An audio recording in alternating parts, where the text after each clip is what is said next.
Namaste. Welcome to another session of Bodha, the Dharmic view of everything. In the previous session, we had our honorable guest Nagarajji, who shed light on the ecological footprint of a Hindu, how the Shastras define ecology, and from thenceforth how it flows from Pinda to Brahmanda and Brahmanda to Pinda. And Pankajji also added how culture is actually stand in nature. Today, we'll be actually moving a step in that direction, a step forward. What is the Hindu view of technology? What is the Hindu approach to technology? Because we see when we go through the works of thinkers like Sri Dharampal and many other thinkers who had noted down and who had actually researched on the legacy of Indian science and technology, they had found that India had a vast, vast corpus of technological developments, and even the Needham's question, the question asked by philosopher Needham, how India and China, when they were so advanced, how could they not have taken the industrial revolution instead? How did they not begin the industrial revolution? We see that Dharampalji discovered that we had a technological legacy of our own, but we missed the bus on industrial revolution. So currently we are in a Western dominated paradigm of technology. We see that major innovations happen in the West, and we in India, and generally from a Hindu perspective, we play catch up to it. We just copy it and we just build on it, but original thinking is still there is a slight lacuna in it. So, in today's session, we will try to understand what is our view of technology, what is the Hindu view of technology, and how do we encompass our worldview in that? How does technology enable us to uh, pursue Purushartha, as we discovered in the last session, which is the ultimate aim of human life, to be in consonance with nature through Purushartha. So we have with us our founder Raghava Krishna ji and our director of strategy Shri Pandey ji. Welcome both of you. Uh, uh, Raghav ji, I would like to begin with you. Uh, what is actually our understanding of technology? When we say adhunikata, or when we say ki technology has arrived, and we see that the Hindu way of life is changing itself by technology, then how do we see technology as an enabler in that journey or as an obstacle in the pursuit of Purushartha? Your thoughts?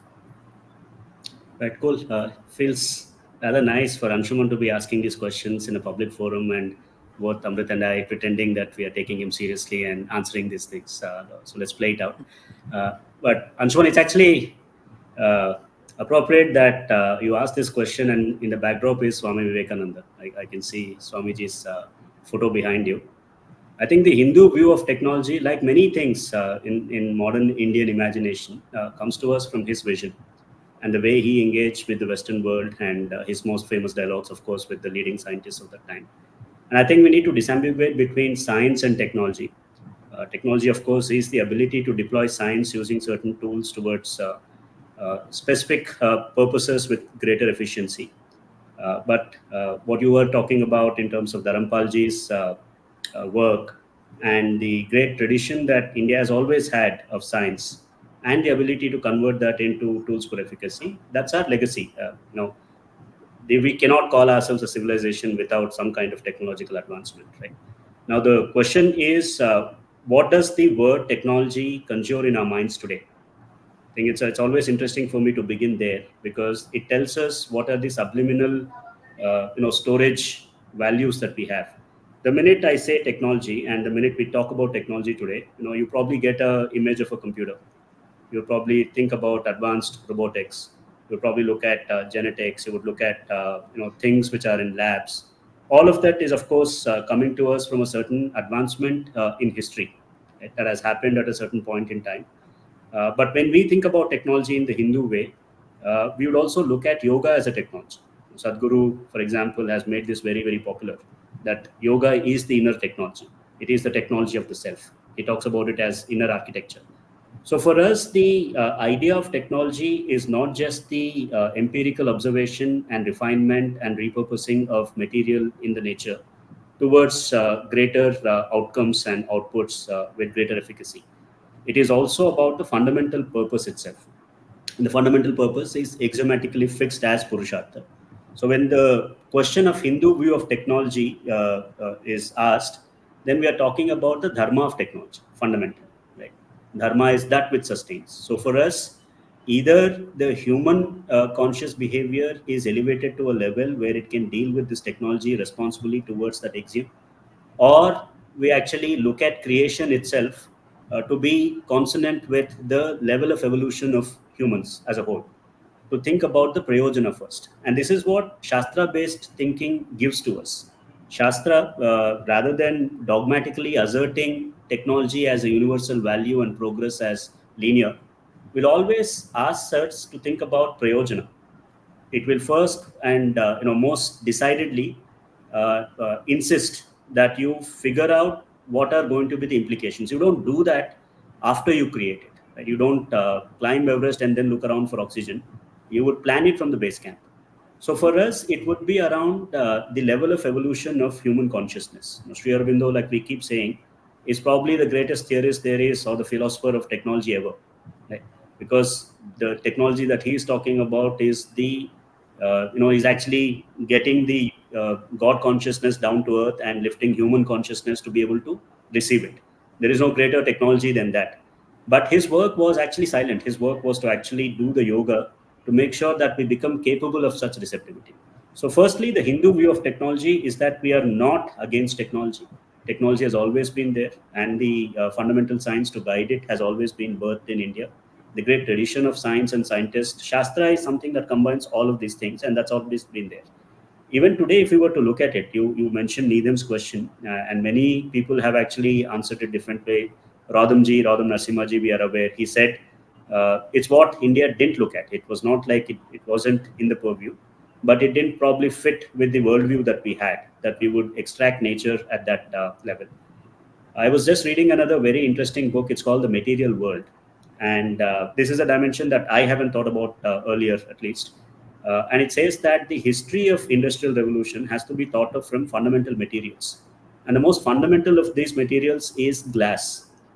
And we know that glass is coming from sand, right? So the minute somebody figured out how to, and he lists, there is apparently a research, I haven't gone into it, but when they looked at the 20 greatest technological innovations in the world in the last 200 years, 16 out of those 20 apparently come purely from the availability of glass. So there is also a historical accident about the materials and the discovery that happens, and this can be just a chance discovery, in certain part of the world. Once you have the ability to bend material in a certain way, that gives you a rapid advantage. Because if you think about it, it's logical. I know it never struck me before that, but until you had glass, you couldn't really examine the subatomic or whatever else was there. Right? So glass was a key catalyst to actually give us the modern technology as we know it today. What happened with the Indian metallurgical inventions? That's another question that comes up. Did we have something that gave us this ability? We know that going back in history, the whole alchemy as a science was very, very advanced in India. Could either be because of colonization, because of some other issue. The fact is that the first material that caused the proliferation of modern technology, we did not have that in our grasp. Right? That's another way to look at it. Yeah, so fundamentally, it's availability, it's the course of history, but for us, it would be about serving the philosophy of life itself. So, and that's what Swamiji would also allude to, that the whole idea of energy transformation itself is for the elevation of consciousness. So, the Hindu view would solidly be that we are not technological somnambulists.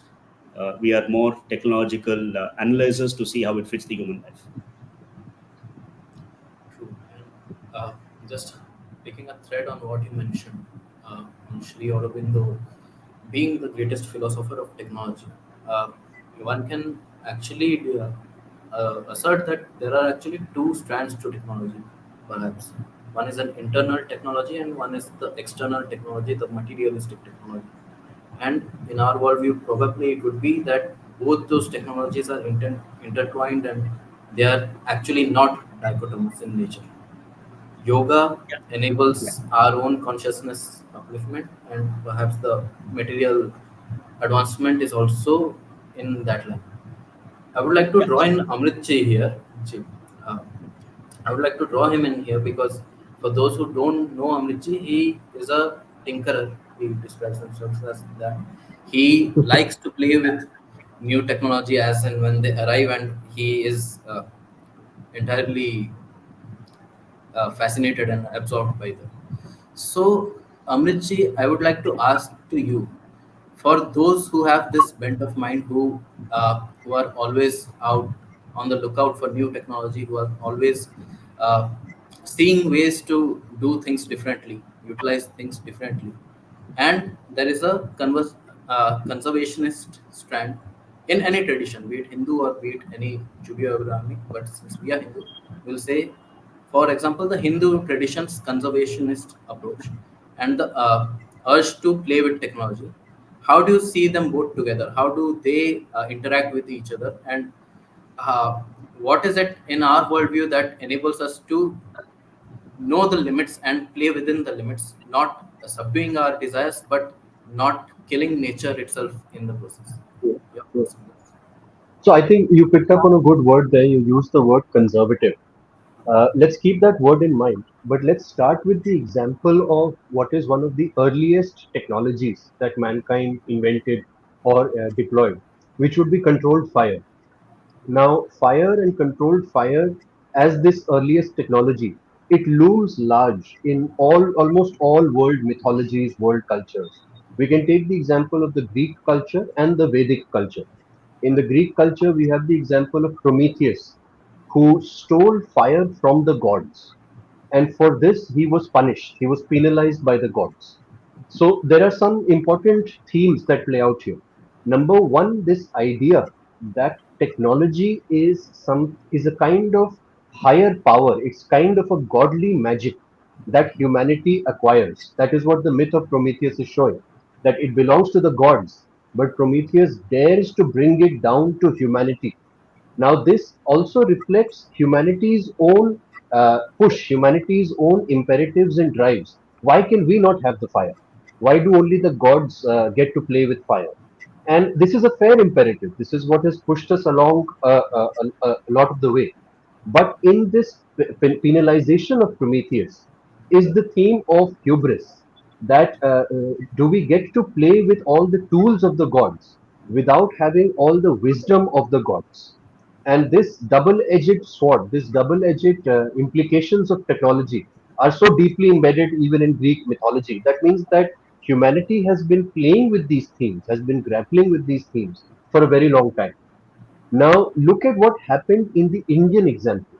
In the Indian example, in the Rig Veda, we have instances of Matarishwan being a Vedic deity who is said to have introduced Bhrigu to the fire. And when Bhrigu brings fire or Agni to the Aryans, to the Vedic Puru Bharats, Divodas, his Purohit Brihaspati, and Bhrigu is said to be this person who introduces fire to the Vedic Aryans.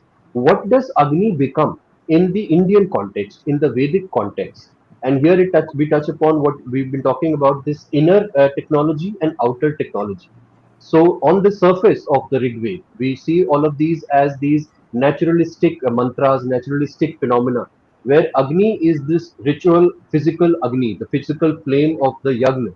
And it is said to be Rodasi, which means great connector. So it connects Dios, which is sky, and Prithvi, which is earth, which is quite naturalistic because that is what Agni does. It rises from the earth and it goes and meets the sky above. But as Sri Aurobindo then reveals to us in The Secret of the Ved, that Agni is also the lamp within, because that is exactly what it can do for each of us. It can take us from our mortal vessels, which is our respective Prithvi, and help us connect to the great Brahman or the great Purush, the great Shiv consciousness beyond, which is Dios. So here we have an instance of this earliest technology being very embedded into all aspects of civilizational thought, whether it is an exterior aspect of the ritual fire, whether it is the interior aspect, which of course then gets explored in all of the corpus of the Upanishads, the Sankhya philosophy, Vedanta, Yoga, etc. The difference is that technology has a very accelerationist effect. So, for it to become well embedded within the human society, within the human praxis, The society needs time to come to terms with it. What we have today in an accelerationist environment is that before people can react to technology, technology gets dumped on them. Technology cocoons them all around.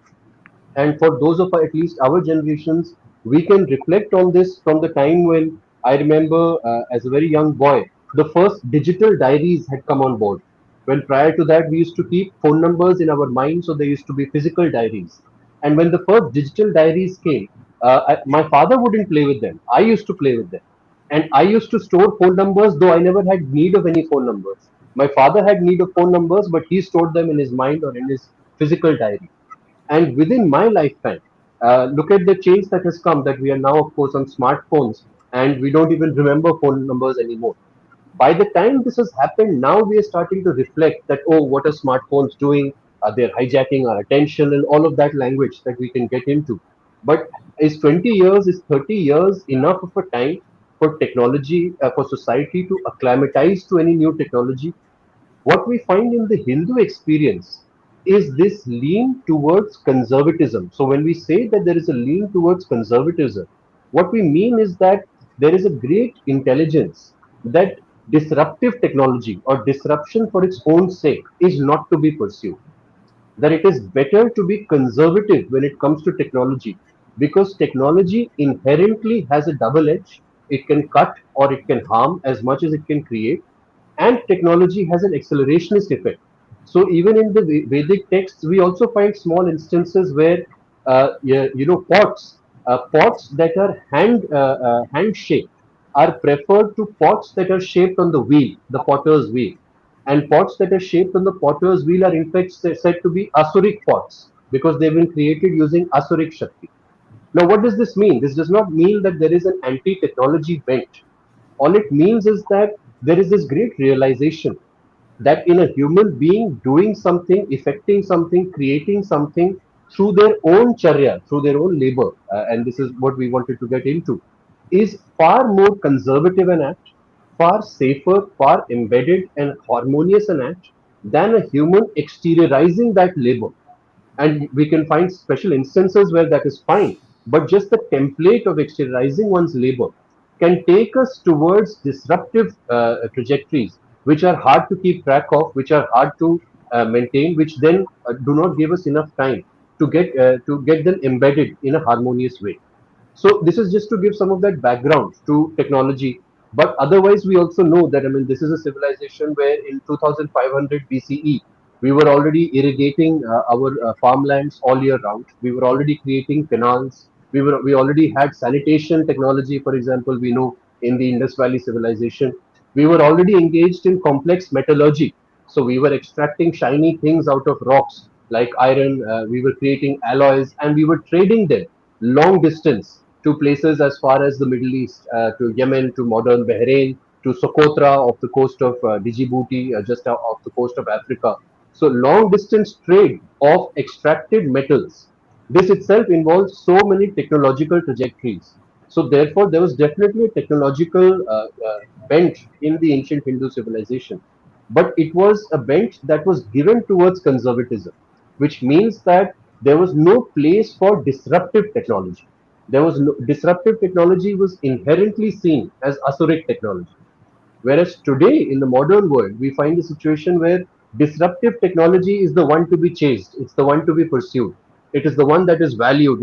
We value these things now in startup valuations. So the more disruptive a technology, we create long-term roadmaps to see that okay, 30 years later, it may give us this revenue. Therefore, let us invest in it today. Let us valuate it today with a kind of values agnosticism to what they may actually yield in terms of their damaging consequences, their collateral, their negative externalities in the modern era, in the current template.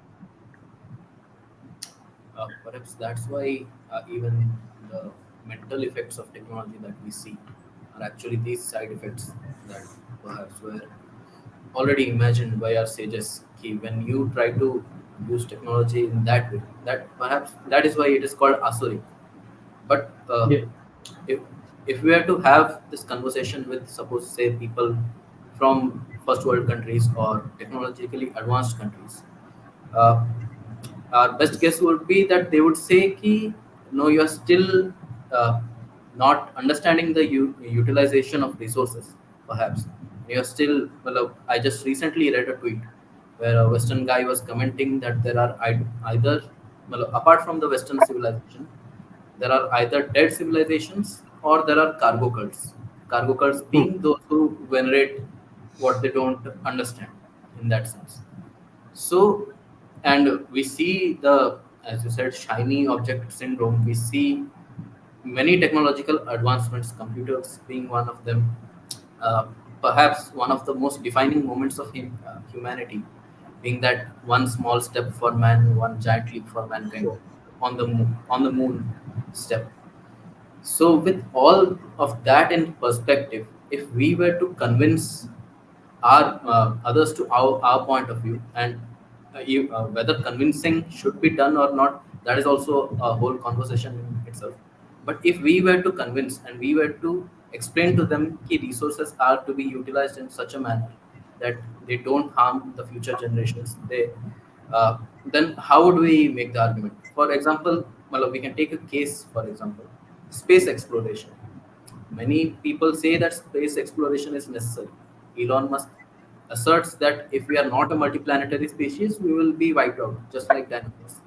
Which is the extinction of dinosaurs is scientifically proven. It's present in our fossils. Sure. But there are others as well which who say ki if you pursue this like avarice, if you try to expand like this, then you will lose your own anchorage. You will stop being human. You might lose your humanity. That is something that that question has actually pushed me into deep thought. I would like both of your thoughts on that. How do we convince others that we are not actually promoting any superstition or anything which is coming from a substratum, but it is actually coming from experience? Raghavji, your thoughts on this? No, I think it's a terribly important and what is clearly going to be the most important conversation of the future between civilizations, and how do we navigate wisdom with innovation, right? And what's the wisdom that India can bring to the world of innovation and rapid disruption? It's interesting because we're talking about interstellar travel, but Musk also mentioned that EVM is not good for democracy, right? So the question of who is a Luddite today is actually a Hmm. very interesting one.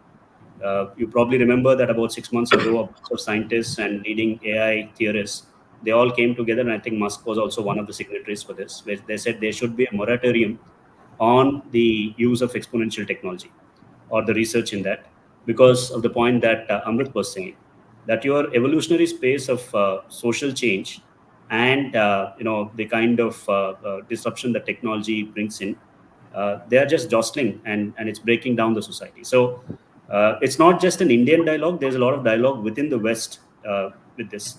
If we are to have this dialogue, what do we bring? We bring a completely different metaphysics of the self. And today, it's interesting that we are having this conversation on International Day of Yoga. It's important to understand what is our philosophical basis. There is philosophy, there is design, and there is technology. Any question on technology has to be embedded within that world of philosophy and design. So let's look at philosophy for this, right? What does our philosophy say? Our philosophy of the self says that we have indriyas, we have karmendriyas, and we have jnanendriyas. And every single second of our existence, what is the truth that we already know, that we really, really know, is that these indriyas are contacting the sense objects, the objects out there in the world. You're able to listen to me, I'm able to touch the computer, feel the material. It is through this that the data is coming into me. So this entire thing that we call the inner technology is beginning with the data that the sensory objects supply to us. When they supply this to us, there are a few processes that are set in motion. The first thing is there is a registry that in me, somewhere in me, that I am getting this stimulus, right? And there is a response. And whether that response is conscious or compulsive is really the question of yoga, right? But when this comes in, there is a label that I'm attaching to it, that I like it or I dislike it. Even if, as I'm speaking now, there would be some parts of this conversation that you would like, some parts of this conversation that you do not like. Similarly, for people who would watch this later, that is the internal mechanism of raga dvesha, which is acting every single second of our existence. This is happening, right? The more we attach raga and dvesha, we are bound by it, because we chase raga, we avoid our dvesha. We are just a bundle of compulsions. And yoga is actually taking us from this raga, dvesha, aham compact to the deeper recess of chitta. To actually, like in a computer where you actually, you have certain space for memory and data, and you delete the unwanted stuff so that the space is available. Similarly, in us, the memory storage of all of this, which then becomes our vasanas, which then become our samskaras, the subconscious layer. Through yoga, you are trying to actually eliminate those so that your perception is not bound by what is already your raga dvesha. Your perception is clear. So when we talk about the perfection of the instrument, when we talk about elevation of consciousness to deal with change, to actually deal with technology, the more change that we introduce in the material actually means that we need to have manifold increase in our ability to clear our perception, right? So from a Hindu perspective, this question of space technology and everything is simply a function of what is the level of consciousness that you're operating at. And it boils down to the way we will express this is doesn't matter whether it was 2500 years ago or today. For us, the human situation is still the same. We are bound by shadripus, the six fallacies or six problems that humans always will have, right? Anger, lust, jealousy, envy, these things which are universal. Now, technology should be something that is not advancing shadripus. It should be something that is advancing your manas. It should be something that is elevating your viveka. So the philosophy of technology for us would be something that is elevating and not putting us into a compulsive loop. The minute we are able to establish this philosophy, then it becomes self-regulated. And anything in nature that is self-regulated is the most efficient transformation of energy. And therefore it is most sustainable. So the question of the dialogue with the Western civilization has to be had in the context of sustainability within this planet. And this is empirical. This is not just us saying, right? There was a survey about 4 years ago, I think, on how many planet Earths do you need if you scale up the lifestyle of one nation across the world. For example, if you scale up the American lifestyle to the rest of the world, you needed something like 12 planet Earths. If you scale up Australia, it was 14. China, I think, was 4 or 6. India is the only big nation where if you scale up the lifestyle that Indians have, you can still have one planet. It was zero point 0.8 Earths. What does it say? It tells you that there is something that this civilization has realized to manage change with constraints. Today, we are talking about the con of sustainable development. We haven't really questioned it.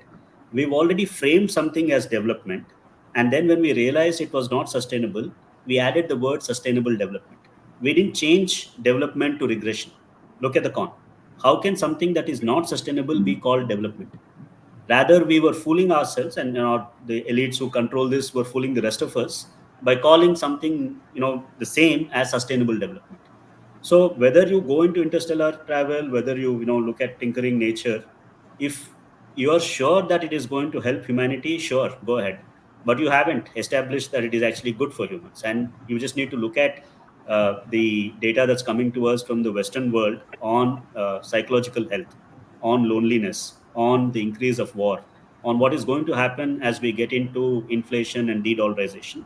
There is a huge catastrophe waiting for us this decade. It's going to unfold. So the push for technology without taking the other social considerations that Amrit is talking about is going to be a disaster. And therefore, our dialogue with the Western civilization is to show more proof scientifically that whatever they consider to be progressive is actually sustainable. You will have to work with the constraints first. Only when it passes the test of constraints can you consider something to be progressive. Your thoughts on this? Yeah, no, so these are great points. In fact, there is this TV show called The Expanse. It is based on a series of science fiction novels. And on the matter of space exploration, I point it out because it's a very good representation of what could happen once humanity starts going beyond the boundaries of Earth. There is a quote that says that a good science fiction story predicts not the automobile, but the traffic jam. And what it means to say is that, okay, on one side, you can imagine, okay, I have faster than light travel. I have spaceships that can carry entire generations. I have colonies on Mars. That is just the mechanical, material imagination of a future state.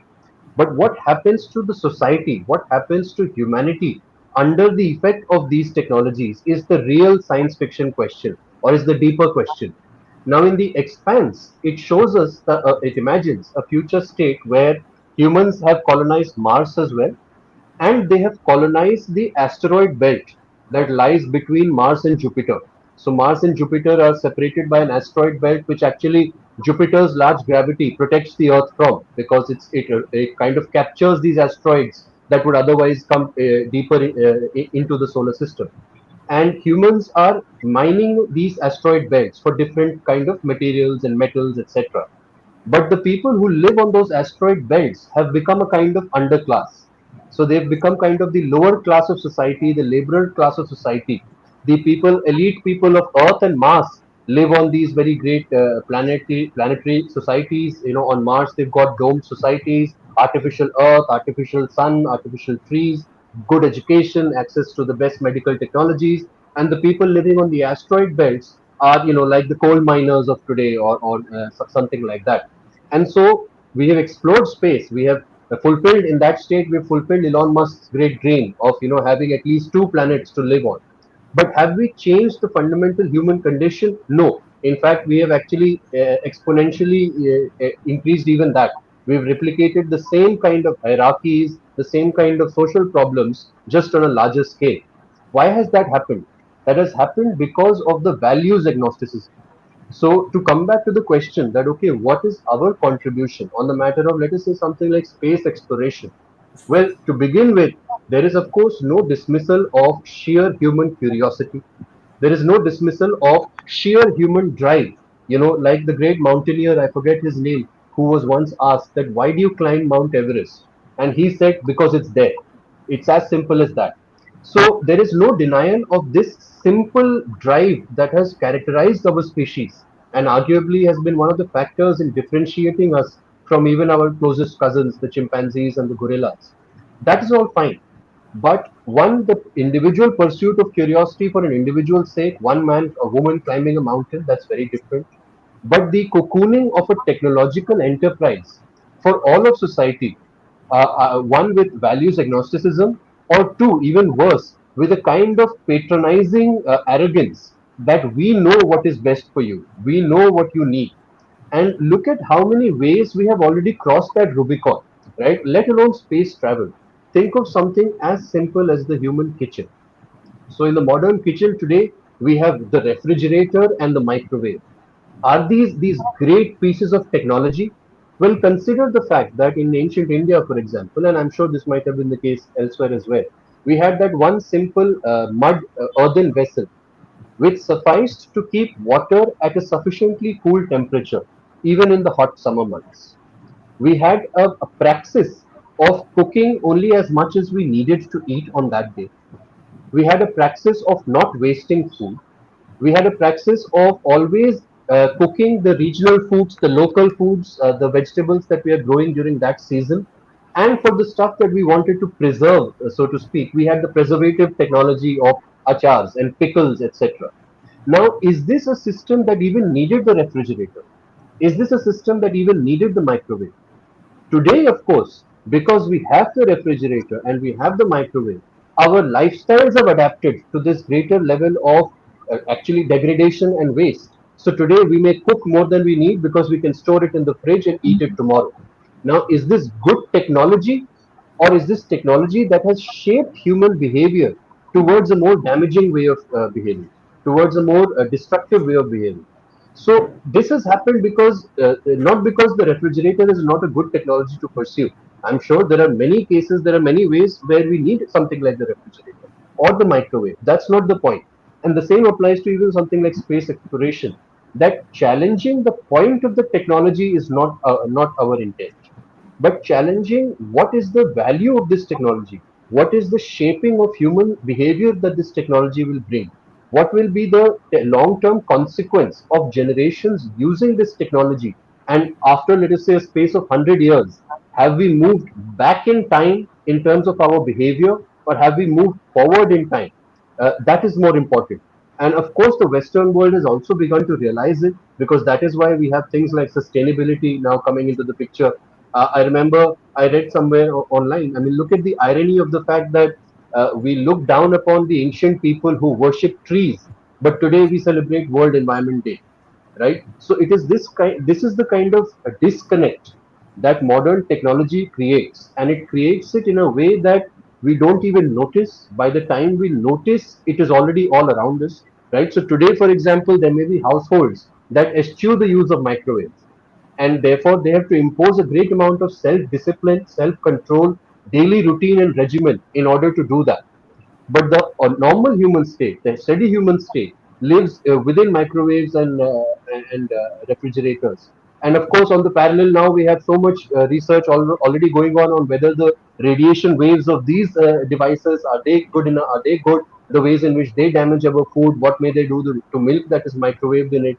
So this bypassing of all the questions that we need to ask, all the introspection that is needed, that is the danger. And on top of it is layered the fact that, well, who are the people taking these decisions now?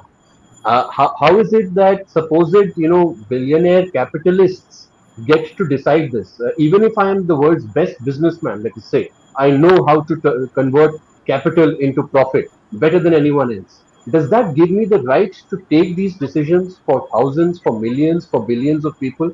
And that is the danger we've started to face, of course, with the likes of Elon Musk. We've been seeing it with Bill Gates for a long time. So that is the plank I would say that we would want to discuss these things on. Otherwise, even in the ancient example, we have example of people who migrated out of Bharatvarsh, and that's fine. In fact, we know that humans took grain, they took cows, they even took the domestic mouse out of Bharatvarsh, so such that we find that genetic trail. So it's okay for us to do the same with the Earth as a planet, and Mars and other planets being the outer boundaries. But in what ways do we do it, and what happens to the people who go there? Do they become an underclass?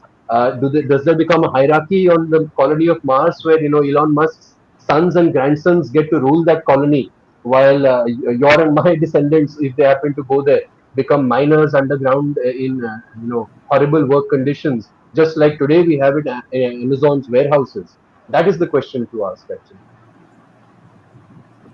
So, from our perspective, right, the uh, the question is really, do we have a framework through which we can articulate the debate that even the Westerners are having?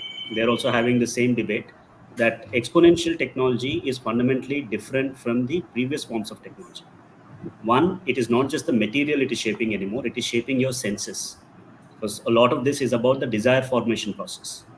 You have two big trends that are happening today, right? One, you've shaped material so much and extracted so much efficacy out of that that you are able to create new forms very, very rapidly. It was okay if it was confined to a single location. Now, the power of advertising, media, and the mimetic process of desire formation today means that what is created somewhere is within a week the trend all over the world. And once that desire is formed, then your senses are anyways hijacked. That's what the process is, right? This means that it is really accelerating. When we talk about accelerationism, it is accelerating shadripus. And then the quality of life, because this desire is already stoked and you are not able to procure it, you don't have it. Why do people really, fall over each other for iPhone day one launch in India? That is just the sheer power of marketing and the mimetic process of desire formation. This is now aided by exponential technology. The like button, the scroll, the infinite scroll that we have. These are fundamental design ethics questions. And if you go into it, you will also understand that the whole idea of human-computer interface, when we talk about making sure that technology is frictionless, we've forgotten the design ethics. If we go back and look at our own learning process, and Sri Aurobindo says it the best, he says, by your stumbling, you perfect the world. And technology today is aimed at eradicating any kind of friction. And the minute you do that, your samskaras, the vrittis that are generated through that interaction, the neural processes that are generated, means that you would expect that frictionless experience everywhere in the world. And today it is my proposition, and obviously we can't prove it at this time, but I would like it to be heard, is that because the digital world is so personalized and so frictionless and so customized for us, it is constantly feeding to the raga dvesha, which is building the ahankara so much. When we have to interact with a real world situation of dealing with another person, who is also equally lost in the customized world that digital technologies provide for himself or herself. We are unable to have that actual, relationship that has to go through adversity.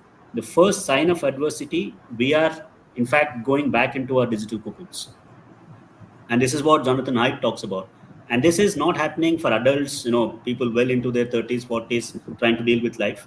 We are talking about a generation that is born into this. And that is why anxiety has increased several orders of magnitude high. Right? We're talking about a whole phenomenon of depression in the young. I see young people talking about being bored today. Where did this word even come into an youngster's mind that I'm bored? Do you remember ever being bored as a kid? You have so much more to tinker with. You have, this is the paradox that Pico talks about, and Herbert Simon said it a long time ago, right? An abundance of information creates a poverty of attention, and today your attention is commoditized. So which means that you are the product, and because you are the product and you have to market yourself through the like button, you are never going to be happy, because what is being stoked is your raga dvesha, it's not your viveka. So from our perspective, we have to look at how do we understand technology. We will have to create frameworks and see, is this raga dvesha advancing, or is there anything on viveka that it can contribute to? If we do not have that, then we'll have to bring that viveka. It can be self-regulation, it can be some other technological aid that can help that, but the philosophy and the praxis has to be ours. And I mean, also to this, it's very difficult to imagine the alternate, the roads not taken. Now, coming back to the point you mentioned, sir, about glass and the primacy of glass, that itself is a specific trajectory that humanity embarked on once Mendeleev gave to us the periodic table. Because the periodic table, it's like, imagine you buy a table set from IKEA, and that comes with that instruction manual that shows to you that okay, there are 12 nails in this, there are two planks in this. The periodic table was like that for material reality, because it showed to us that okay, look, this is how all the building blocks of reality are configured. And then combine that with electromagnetism. Now those building blocks combined with electromagnetism is the trajectory that we're actually on. And it is, even silicon comes from glass. So actually all of our modern computing technology is also on that And same trajectory. It is very difficult for us to imagine what technology could be like in a different trajectory, because we live in this reality, right? yeah, So our imagination is also contained within it. But Distinct. just look at what are the old mythologies of humanity. It doesn't matter if this is a true story or not, Yeah. but it's important that the story exists. That Plato, in his book Timaeus, writes about his ancestor called Solon, who was his ancestor 7, 8 generations removed, who went on a pilgrimage to Egypt. There, in an Egyptian city, he met Egyptian priests who told to him of an elder civilization preceding even the Egyptians, which they called was the civilization of Atlantis. Now, again, forget if this is a true story or not. Even if the story was concocted, the stories are concocted for lessons. So let us focus on the lesson that Atlantis was a high civilization, according to the Egyptians, that was so advanced that they happened to destroy their local ecology and anger the gods. And so the gods sent a massive tsunami their way, and in a single flooding destroyed the entire island. Now, why does this story exist? Or if it exists, what is the lesson it's trying to give to us? Maybe Atlantis was on a whole different technological trajectory. Maybe they didn't have smartphones and computers and satellites. But they transgressed against their local environment with disruptive technology, to an extent that again, we don't even need to bring gods in, because we know that tsunamis can be created even if you disrupt things yourself. So they disrupted their ecology such that their entire land was flooded because of their imbalance that they created. And this is a story that precedes the Holocene era. So all of human memory, it is from prior to that. Now human beings, modern human beings, have been around for at least 300,000 years, but everything that we think technological actually is dated to only the last 7, 8 thousand years. The wheel, pottery, organized agriculture, animal husbandry, and organized cities, monumental architecture, all of that is in the Holocene. But humanity has been around for 300,000 years at the very least. Maybe new discoveries will push that date even further back. So there is something our ancestors were doing right, And by our ancestors, at this point, I'm not even talking about ancient Indians alone. I'm talking about the ancestors of the entire species, that they were as intelligent as us, as capable as us. That's what it means to be anatomically modern human beings. But they were doing something, sustaining themselves generation after generation, without ever reaching a point of breakage or extinction, such that you and I are alive today. And in that we have the story of something like Atlantis, and that kind of story actually repeats itself in the myths and legends and lores of lots of indigenous tribes the world over. So there is that lesson, and closer home that lesson exists as well. We do know that the Saraswati dried up. Now, why it dried up, how it dried up is still up for contention. But we do know that an entire civilization had to shift its base. All of the great cities of the Sindhu Saraswati were forgotten. Our corpus more remembers the cities of the Ganga Yamuna. The entire population migrated. So, what sort of imbalances might have been created even there, much closer in time, right? So those are the lessons that we have to draw from, and those are the things that have already happened in our past. It's not that for the first time we are grappling with these issues. It's just that the technological trajectory we have taken with electromagnetism, our manipulation of it, the usage of silicon and lithium, etc., that is a new trajectory. But otherwise it's the same game being played out again. I'd actually like to point to what I think are the three big forces that are contributing to this moment of precipice.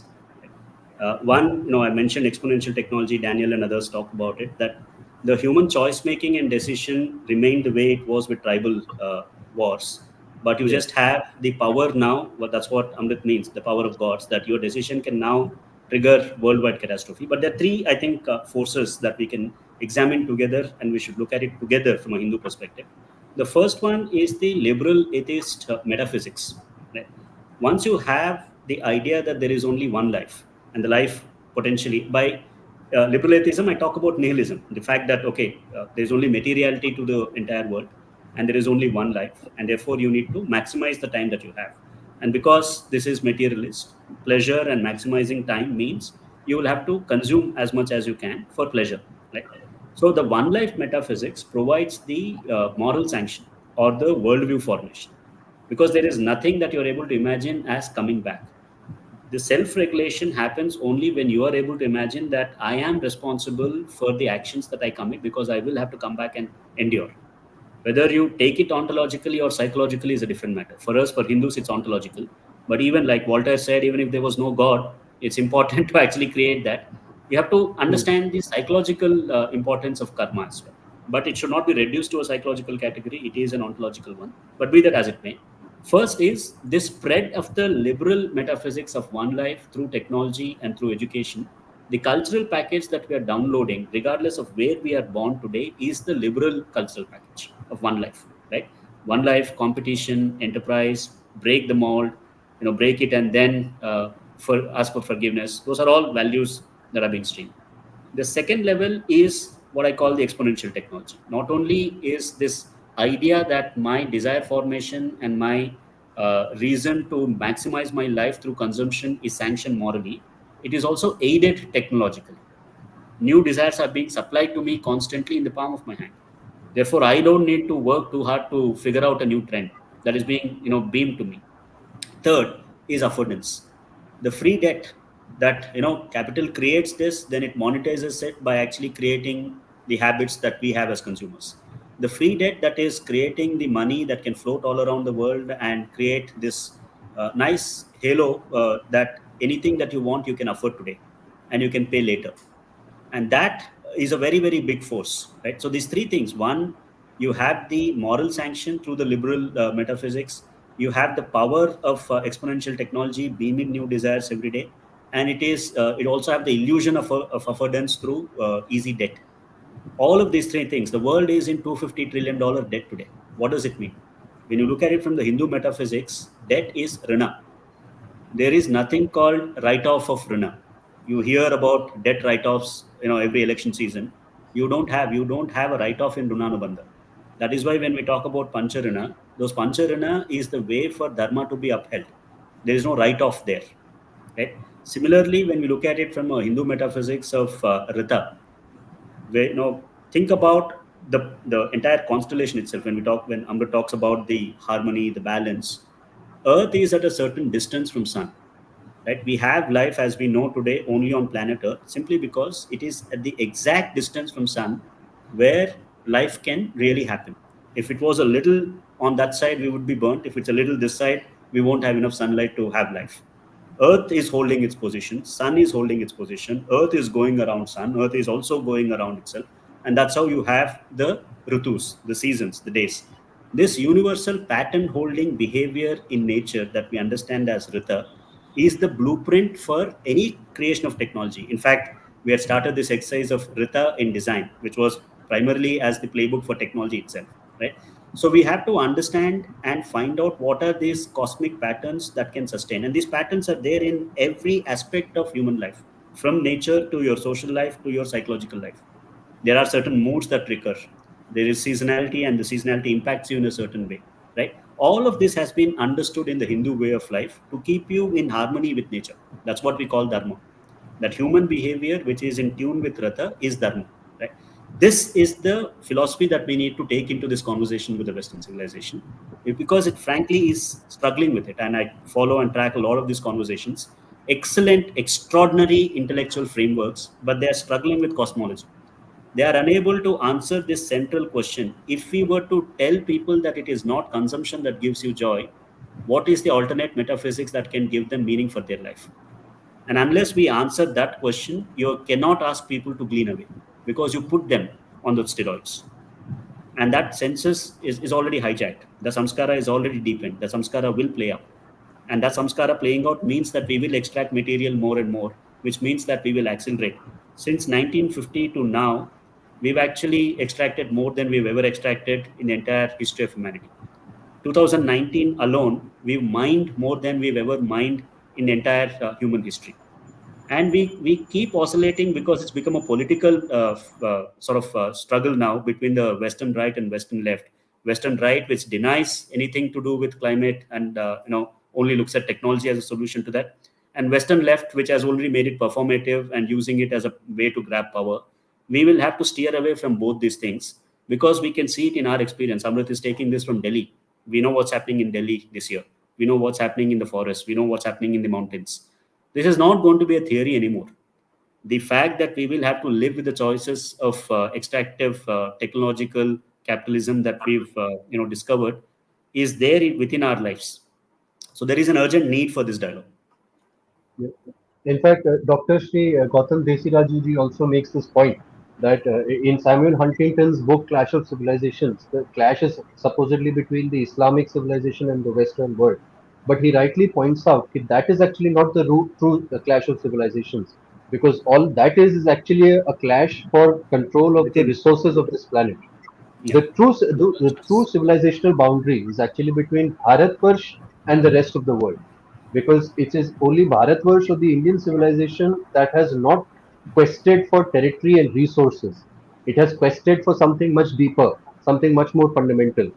And at the end of the day, it is this dividing line between this quest versus other quests that will be the real clash of civilizations or And ideas. that's what we mean by dharma Uh, versus adharma from a sustainability perspective. And unfortunately for us, China has also followed suit. China's Yeah. latest strategic doctrine says that they are investing extraordinarily in technology, and they look at technology as the main driver for world domination, because they've understood, they've taken that lesson from the Western world. And it's unlikely that they will change position on that. So the fact still remains that we, while having our own world, we will have to be dominant in technology as well, because otherwise we have one experience of colonization due to lack of that. Means they were technologically superior, that's why they could subdue us so easily. Uh, just on that, and another point that you mentioned, Raghavji, on the one life and multiple life metaphysics, I think it would require a larger conversation. Perhaps we can have it as a standalone one with Shastria's perspective as well. So, before we move to the final part, I would just like to underline for the benefit of the audience one pertinent point that Amritji mentioned. It's actually humorous. He said about Atlantis that they might have disruptive technology but not satellites or smartphones or anything. So those people who try to uh, imply nuclear and every kind of fantastic technology in our ancient Indian history, I would suggest the listeners to take that with a bag of salt itself, because we must have had our own technology, but certainly not this. So yes, coming to the final part, I would just like to take both of your views on some of the cutting edge technologies, so that we can actually give the listener a understanding of what is the Hindu perspective on it. It's kind of a rapid fire, if you may. It's Raghavji, on gene editing, what's your view? Oh, it's pure evil. We should absolutely not do it. This There is nothing in the history of human endeavor to prove that we are capable of playing God. We should not play God. Since you This is said rapid fire, pure. I'll stop there. But yeah, it's not right. There can be many use cases that they're putting forth about how this will alleviate disease, how this will bring affordable medical care in many ways. But nothing in the history suggests that any of these things are true. There are many more powerful things that you can do to actually look at health and safety of people in a different way. If you really care for public health, the idea is to go back to what Ayurveda says: Ahar, Vihar, Vichar, Vyavahar. It is in your food, it is in your thoughts, it is in your social interactions, and it is in the psychological makeup that you have, and the social interactions that you create, that you have the real secret of health. Instead of doing that, we are trying to play God, and that's not going to end well. I mean, we just see what has happened with Wuhan, right? Back in 2020, when we were talking about this, not as a natural this one, but actually as lab created and as crisis in science, people were lampooning. But today it's very clear. Every single institution in the West is now being questioned. Leadership is being changed. Not that it will change their quest for dominance, but how can we forget such a big lesson? Just 4 years ago, we went into this global struggle. Millions of people lost their lives, millions more lost their livelihood simply because somebody felt science should play God. We should understand that science as we get it today in this context is what politics sanctions, what power sanctions. Yeah. But not the So, lesson and that we have from power. the sleight of hand that's played is that they make us discuss the technology at hand, whether gene editing, CRISPR, etc. But there's no discussion on who controls, owns, and deploys these technologies. So gene editing is one point, but right away we should be talking about super enhanced soldiers being deployed by mercenary armies in Iraq or in Iran or anywhere else in the planet. That is what gene editing will first lead to. So it is that we must keep in the horizon when discussing any of these cutting edge technologies. But the way things are portrayed is as if the technology in isolation. Let's just discuss the scientific merits or demerits of this. That's not the case. It has to be combined with the ownership, deployment, etc. And I mean, we already know with 24 and Me, for example, all of these DNA testing websites that had come about. 24 and Me initially in their own terms and conditions had said that we will not own your DNA and something like that. But now they've struck a deal. I forget with who, with some large organization to be actually selling genetic data. So all the people who had submitted their DNA to them to know whether I am from Steppe, Russia or wherever, now their DNA belongs to that company or the data, the genetic data does. So those things have to be also discussed on the same table. And for technologies like, say, Neuralink, or uh, uh, one is Neuralink, other is just to solve the energy problem, suppose, say, nuclear technology. See, You're no big taking. technology has ever represented itself honestly and truthfully. Big sugar has lied about itself. Big oil has lied about itself. Big tobacco has lied about itself. Big tech has lied about the effects of social media or what they are engineering into it. So, first of all, what reason do we have to trust any new owner or developer of technology to begin with? I have no reason at all. I have only reasons to distrust them.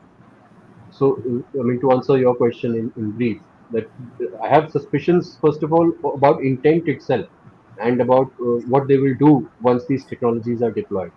So, if something like Neuralink, sure, Elon Musk may be right now talking about how it can help a deaf person hear, a mute person talk, a blind person see. But I mean, we don't even have to imagine. I mean, Hollywood itself concocts all the dystopian scenarios for us, so we know that what can happen if someone controls a device that is plugged into my mind. I mean, that is dystopian nightmare already, right? So, on this note, in fact, just to add, Terence McKenna, the late Terence McKenna, was once asked that what do you think about virtual reality technologies that could one day simulate the psychedelic experience. So instead of taking a psychedelic substance, what if you could just wear VR goggles and have the same experience itself? And he said, well, sure, that is going to happen, no doubt about it.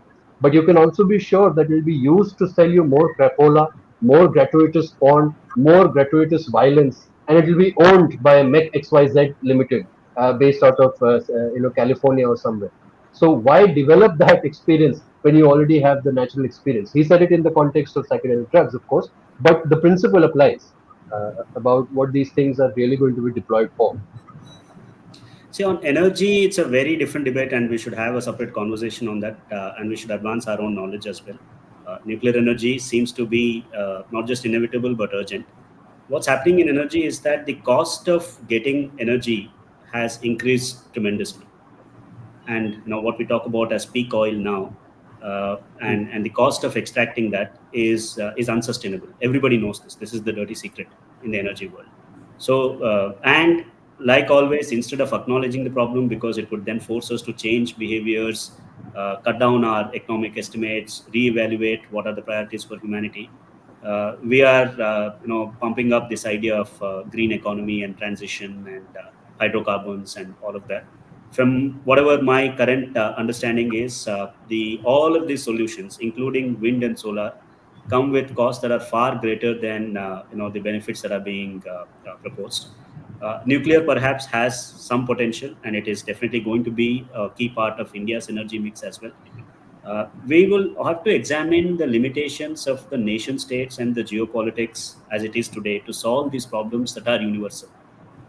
This is basically every single player in the system trying to maximize its local optima and then causing harm to the system. It's like liver, getting more stuff from whatever your body has to offer and damaging the lung. It is like that because we've demarcated, and the highest that we can think about today is nation state, and every nation state is trying to think about its own energy mix, and that's why you will have war, because whether it is silicon or whether it is lithium or whatever it is, we are looking at rare earth materials, and you look at China's geostrategy, it's all about that. So there is going to be a lot of things combined together, and what we are already seeing with Ukraine, Russia, and what's going to happen in the next 4 to 5 years, all of these scenarios are going to play out. And unless we have a different metaphysics of life, like I said, unless we are able to somehow agree on a different way of life as being equally valid, that is why this goes to theology, this goes to religion. You cannot solve this through political philosophy. It has to be, even Fukuyama says this in Identity. He says that we need a new metaphysics of self. For the guy who declared end of history to then go on and say we need a new metaphysics of self, there is a lesson in there. And that is the lesson that Hindu thinkers should take to the world. And I mean, it takes us back to the quote I began with, that a good science fiction story imagines not the automobile but the traffic jam. So Yeah. let us imagine, nuclear, solar, everything, free energy. But what about the crisis of meaning that then comes? And the best solution we currently have for this is, okay, universal basic income that the state would then give to human beings. I mean, so that is the level then we have to start thinking about. Actually, the game is not, whether we should go nuclear or solar. It's about what happens after that. What do people do with their time, and how do they find meaning in life? Daniel talks about the third attractor, right? He says that today there is either the authoritarian state or the sovereign individual. And both these visions are being sold to fool all of us. He says we need desperately the third attractor. Dharma was Hmm. always the third attractor. It's just that we have not just the metaphysics, but we have the traditional institutions. You have gurus who can actually embody what we are talking about, and you can look at them and learn. I think that's a great note to end on. That technology doesn't just sprout in a vacuum. It has come from a very specific. It should come from a very specific sense of the self and meaning making. It should have its own metaphysics, which is dharmic in nature. So that's a wrap. Thank you, Raghavji. Thank you, Amritji. We'll meet again, perhaps in another conversation. Uh, Thank you. no. Sure. That's great.